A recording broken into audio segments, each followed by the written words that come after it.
தொழுநோயாளிக்காக சிவபெருமான் பூலோகத்துக்கு வந்த கதை தெரியுமா? வாங்க பார்க்கலாம். காசி மாநகரத்துல ஒரு தொழுநோயாளி வாழ்ந்துட்டு வராரு.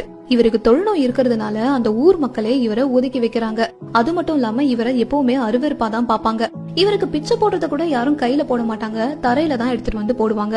அப்படிப்பட்ட இந்த தொழுநோயாளி ஒரு வாரம் கூட சாப்பிடாம இருந்தாலும் இருப்பாரே தவிர ஒரு நாள் கூட சிவனை வணங்காம இருக்க மாட்டாரு. இவருடைய பக்தியை பார்த்து மெச்சு போன சிவபெருமான் இவருக்கு காட்சி தரலான்னு முடிவு பண்ணி பூலோகத்துக்கு வராரு. அதுவும் ஒரு பிச்சைக்கார மாதிரி வேஷம் போட்டுக்கிட்டு வராரு.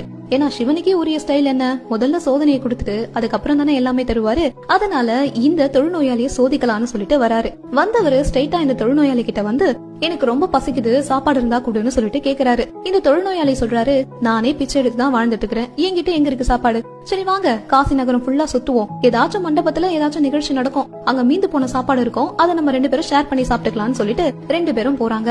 அன்னைக்குங்கிற வேலையில காசில ஒரு நிகழ்ச்சி கூட நடக்கவே இல்ல.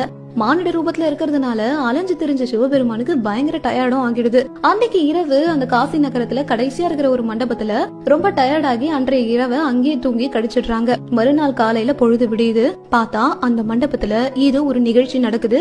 நடந்து முடிஞ்ச பிறகு ஒரே ஒரு ஆள் சாப்பிடுற அளவுக்கு சாப்பாடு மீந்து போகுது. உடனே இந்த தொழுநோயாளி ஓடி போய் அந்த சாப்பாடை கொண்டு வந்து சிவபெருமானுக்கு தராரு. இந்தாங்க இதை நீங்க சாப்பிடுங்கன்னு சொல்லிட்டு. சாப்பாடை பார்த்த உடனே சிவபெருமானுக்கு ஒன்னும் புரியல. நல்லா ஒரு 4-5 வாய் எடுத்து வேகமா வச்சுட்டு அதுக்கப்புறமா தொழுநோயாளியை பார்த்து கேக்குறாரு, நான் யாருன்னு உனக்கு தெரியுமா அப்படின்னு சொல்லிட்டு. நீங்க யாரா இருந்தா என்ன, முதல்ல சாப்பிட்டு முடிங்க அப்புறம் பேசிக்கலாம்னு தொழுநோயாளி சொல்றாரு. மறுபடியும் ஒரு 2 வாய் எடுத்து வச்சுட்டு மறுபடியும் கேக்குறாரு, நான் யாருன்னு தெரிஞ்சா என்கிட்ட நீ இப்படி எல்லாம் பேச மாட்ட அப்படின்னு சிவன் சொல்றாரு. உடனே தொழுநோயாளி சிரிச்சுக்கிட்டே சொல்றாரு, நீங்க யாருன்னு எனக்கு நேத்தே தெரியும்னு சொல்றாரு. இதை கேட்ட உடனே சிவபெருமானுக்கு பயங்கர ஷாக்கு. என்னடா இது, நான் யாருன்னு இவன் தெரியும் சொல்றானே, சரி சொல்லு பாக்கலாம் நான் யாரு யாரு யாரு அப்படின்னு சொல்லிட்டு அந்த தொழுநோயாளியை விடாம கேட்டுக்கிட்டே இருக்காரு. அப்ப ஒரு கட்டத்துல அந்த தொழுநோயாளி சொல்லிடுறாரு, நீ அப்பன் ஈசன் என்பது எனக்கு நேத்தே தெரியும் அப்படின்னு சொல்லிட்டு. இதை கேட்ட உடனே சிவபெருமானுக்கு இன்னும் பயங்கர ஷாக்கு. என்னடா இது, இவன் சாதாரண ஒரு மனுஷன், நம்ம மாறு விஷயத்துல இருக்கிறது இவன் எப்படி கண்டுபிடிச்சான் அப்படின்னு சொல்லிட்டு. சரி நான் தான் சிவனுங்கிறது நீ எப்படி கண்டுபிடிச்ச அப்படின்னு சொல்லிட்டு.